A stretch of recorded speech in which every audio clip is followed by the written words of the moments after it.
Il y a quelques jours, Jean-Luc Mélenchon s'est fait interviewer par Hassan Abi, dont le vrai nom est Hassan Piker. Hassan Abi est l'archétype du gauchisme américain, profondément ancré dans des valeurs démocrates et woke. Il est pro-LGBT, la justice sociale, c'est un grand fan de Bernie Sanders, qu'il a même soutenu pendant sa campagne. C'est-à-dire que nous avons affaire au pire de ce qu'on pourrait trouver chez la gauche post-moderniste. Jamais galéré ou travaillé de sa vie, et il gagne sa vie en étant un streamer, l'un des plus gros de sa catégorie. Mais c'est sûr qu'il est difficile de parler de lutte de classe ou des blancs américains qui vivent dans les Appalaches, tout en habitant dans une maison qui vaut 3 millions de dollars. Alors que peut-on dire de cette interview? Est-ce que Méluche a compris le désastre de sa carrière et que politiquement ce n'est plus qu'un cadavre putrifié qui marche? Ben non, on peut s'en douter. C'était un ramassis de banalités politiques et de vœux pieux, alors que la LFI a fait partie des mêmes grands traîtres de la France en ayant soutenu constamment Macron pendant les élections. Mélenchon qui va lécher les couilles d'un Turc qui se dit de la gauche la plus antinationale et la plus antipatriotique américain, on dit long sur son avenir. Le fait qu'il ait besoin de se donner en spectacle avec cet influenceur montre que la LFI a totalement perdu la jeunesse française. Une jeunesse française désabusée qui meurt de faim, qui se prostitue pour un rien, alors qu'un vrai courant de gauche marxiste serait le bienvenu. Mélenchon, et il recherche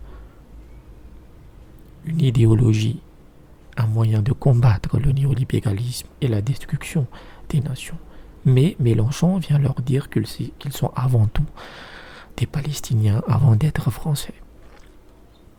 Du côté de ce streamer, son père est associé à un parti turkel laïque. On pourrait croire qu'il est kémaliste, mais à la base, même l'AKP d'Erdogan se disait kémaliste. Il pourrait y avoir des dessous des frères musulmans derrière, et vu la porosité de Mélenchon et de toute la France insoumise sur ce panier de crabes et de serpents venimeux que sont les frères musulmans, cela ne m'étonnerait pas plus que ça, et que cette rencontre aurait beaucoup plus de sens. Cela prouve une fois de plus que cette gauche française, surtout le spectre, est totalement calqué sur la gauche américaine. Toutes les idées viennent des States, parce que cette gauche française ne peut pas blairer le prolo français qui pue de la gueule et qui vote FN. Et dans cette interview, Mélenchon considérait que le plus grand danger de la France était le FN, pas l'Union européenne qui détruit les États, pas l'euro qui a ruiné la France, pas l'OTAN qui mène le pays vers une guerre nucléaire. Non, le vrai danger est le FN qui n'a jamais eu le pouvoir de toute sa vie. Cette entrevue et les nombreuses preuves dans le passé de Mélenchon nous montrent que ce leader maximo de la gauche est le plus grand défenseur de la gauche bourgeoise. Hassan Piker traîne avec des traînés comme AOC et on sent que le wokisme et toute la dégénérescence qui l'accompagne vont s'enquister en Europe et évidemment en France pour les 4 ou 5 ans à venir. Le pire est qu'à chaque échéance électorale, Mélenchon arrive à berner les foules sur le fait qu'il défend la classe ouvrière et les prolos. Mais quand on a un patrimoine de plus de 1,4 million d'euros, sans oublier ses nombreux mandats au Parlement européen en tant que commissaire et parlementaire, il ne pourra jamais représenter les prolos. Il n'a jamais connu la pauvreté.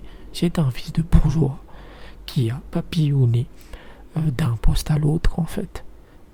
Il fait partie de cette classe élitaire, comprador carrément parasite, qui parasite la vie de la société depuis des années.